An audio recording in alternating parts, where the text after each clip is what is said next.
ஆனால் எங்கே வசதி கூடுதோ அங்கே பிரச்சனையும் கூடும் இல்லையா? எங்கே பணம் பெருக்கிறதோ அங்கே தீமைகளும் பெருகும். ஆமாம், அதனால தான் நிறைய நேரங்கள் ஆண்டவர் நமக்கு அளந்து தரது. அளந்து தந்தால் சந்தோஷமாக இருக்கணும். அளந்து தராமல் அளவில்லாமல் தந்துட்டாருன்னு வைங்க, ஆபத்தில் விழுந்துருவோம். லோத்துக்கு வந்த ஆபத்து அதுதான்.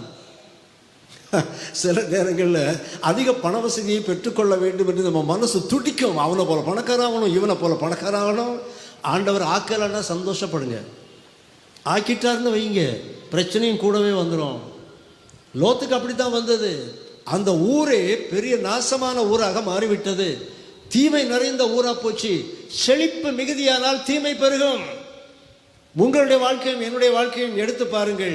நாம் கஷ்டமாக இருந்த காலத்தில் எல்லாரோட ஐக்கியமாக இருந்தோம், சந்தோஷமாக இருந்தோம், சமாதானமாக இருந்தோம்.